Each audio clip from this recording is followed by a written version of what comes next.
What's going on, everybody? It is Chad. Welcome back to the Easy Astro Images channel. And tonight we are definitely going to play with some photons. So we have the Starfront system set up out in the driveway. We've got the Mac Mini. We've got the SwitchBot tested. We've got everything installed, going through some things, just kind of finding out some little things that I need to change and modify, and wanted to make a video here that hopefully I can post to like the Discord, or if you guys comment or whatever, some things about logging in, keeping your Mac awake, you know, just kind of things like that, those unforeseen problems that you don't want to run into that you might experience. Like, you know, what happens when you can't get to your computer? I don't want to be placing $50, $100 service tickets every time when this is supposed to be a simple, easy solution. And so far, everything has been easy. There really hasn't been any difference between using this or my phone so far, except for the extra hassle of just trying to get everything initially set up. I think once everything is up and running and it's super smooth, besides battling some of the things that it seems like Starfront, Seestar users do occasionally battle, like, you know, bad cords and like some cord entanglement stuff, that it seems like the processes and the way that they're implementing these are constantly improving. So a lot of that stuff will continue to just improve and go away. Big shout out to all of the channel members and the Buy Me a Coffee members and everybody else. If you want to support what we're doing here, encouraging high level astrophotography at budget prices and trying to make it easy, then you can join the channel below or do whatever you feel like sub, share the video, whatever. This whole process is just great, because for $1,000 to have a remote telescope where you're getting 200 and some plus clear nights a year, I mean, how can you really beat that in this hobby? So think about that. So let's take you outside and show you what's going on, and then we'll come back in here and we'll get going. All right, here we go. Canine Coda approved.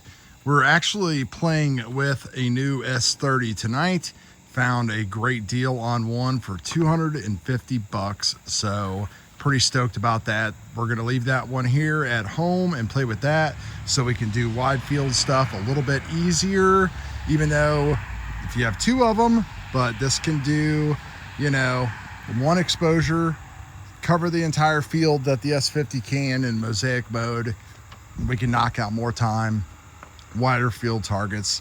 Pretty excited to play with that, especially at the price. So, but here's the star of the show. And quite honestly, guys, this couldn't be any easier.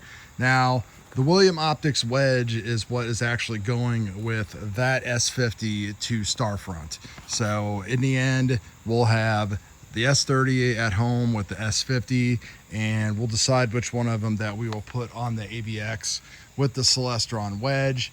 Maybe at some point we'll get another wedge, but honestly, I haven't found a whole lot of difference between either one of these wedges, except this is a little bit easier to dial in.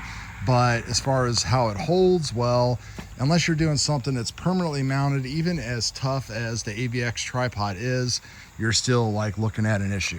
So anyway, we got the Mac Mini, and the Mac Mini, we got that, just got it all set up, and we have all of the iOS apps that are on it. So we have the Seestar app, of course, we have the CASA app, and then we have our little SwitchBot app, which I don't have the SwitchBot mounted. I just kind of like held it against there and tested it out.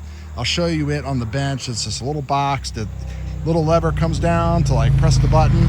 So it's redundancy to turn the Seestar on and off. The Seestar, of course, is plugged in to the CASA, so we can cycle power that way. We can cycle power this way. And then, of course, we can cycle power with the CASA on the Mac Mini.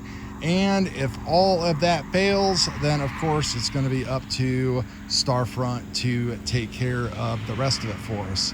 So we just shot some new flats with that so we could test this out tonight. Of course, it's going to be beautiful. Could not have picked a better time to get this stuff all going. It's been nothing but just beautiful weather here for the past week and a half in Ohio after just a dreadful summer. So right now, This is connected to that via Wi-Fi. We'll show you all that inside on the app.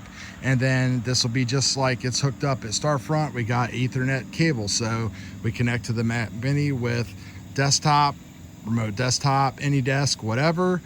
This communicates to that with Wi-Fi. It shows up as a network drive to drop and drag the files onto the Mac, and then the Mac can copy them to OneDrive, Google Drive, whatever you want to use. And you know, you're literally all in with a system at Starfront, Border One Skies for like $1,000. It doesn't get any better than that. And then if you want to send them another one, of course, you get half off of your monthly rate of your peer right now, which isn't a bad idea. You just got to find Mac Minis, which, by the way, Micro Center sells their Mac Minis for cheaper than Apple does, and they also have open box ones. So they're $500 instead of $599, and you can actually maybe score one for even $50 to $100 less if they have a surplus of open box ones. All right, so I was actually just going through a few configuration items on the Mac here, things that I didn't think about, like automatically going to sleep and all that kind of stuff. So we got everything all set up, and we were remote desktoped in, and then of course it was going to sleep, which would then require a password and would not allow me to access that with remote desktop unless it was actually at a desktop. So a little bit new, never really had to deal with that. Just trying to think about things that might have to happen while we were out in the wilds away from our computer. So everything is all set up just as I showed you before.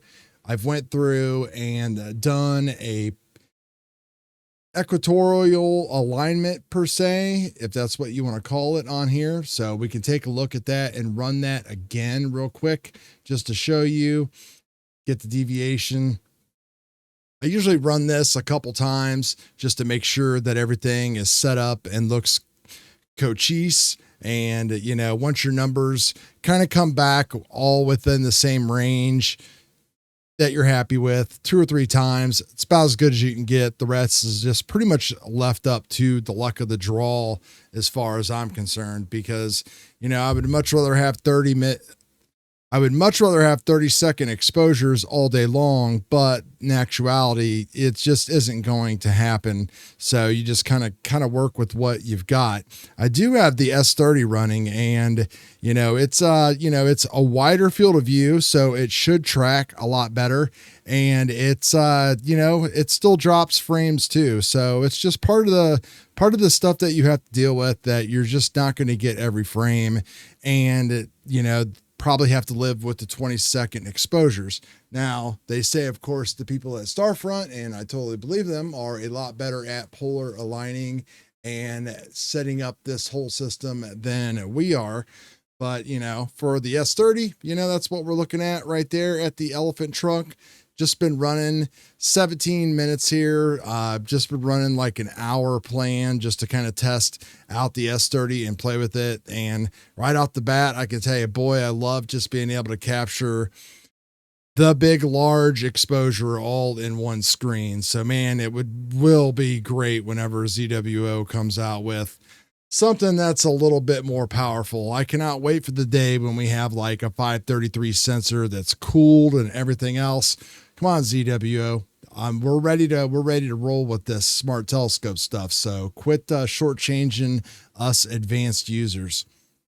So what I'm going to do tonight is I'm just going to pretty much continue on a plan that I have been working on. I'm fairly certain this is the plan right here. It's already loaded on the Seestar. So we're logged in just like we typically would be. Like, this is basically what we, are doing with our Seestar, what I was doing before. So I just reconnected it like everything that I showed you. And that is basically the plan, the mosaic that we're working on right there. It's saying it's an unknown object because I obviously framed it and spread everything out. And if we go back here and click down here, so there we go, like that's the actual plan. And I think what we need to do is we need to actually modify this a little bit. That right there is the one that we want.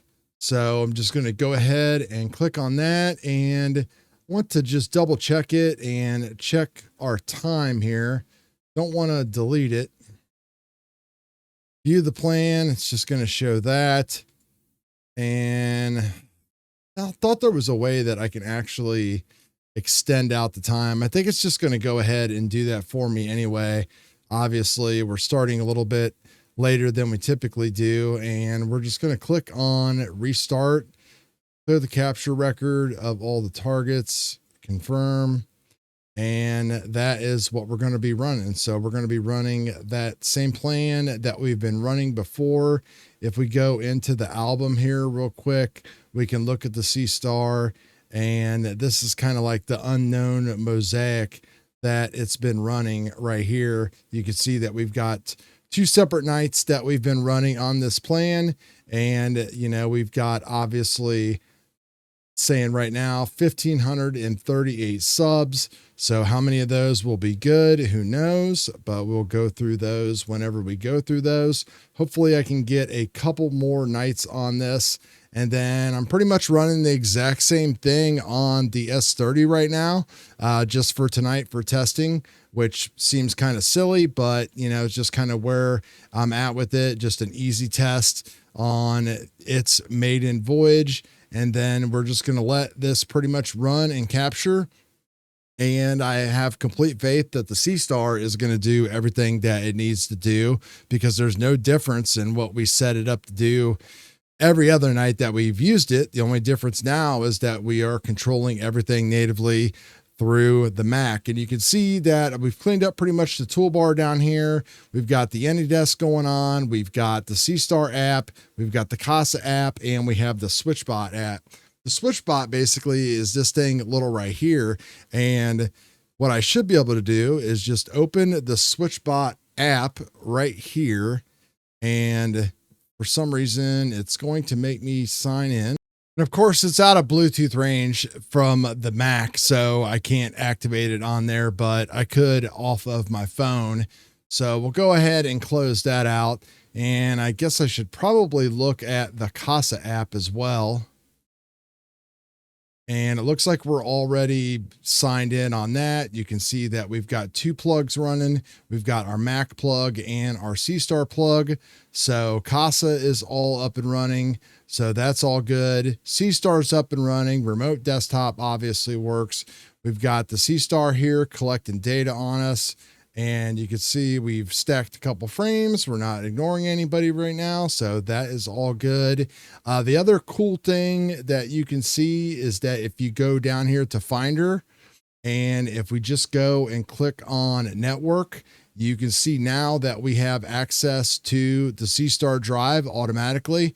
So this is where we'll get all of our images, and we'll take these and then we'll just go ahead and upload those to Google Drive or, you know, whatever. And that's how we're going to get everything from Starfront to the computer that we're working on right here.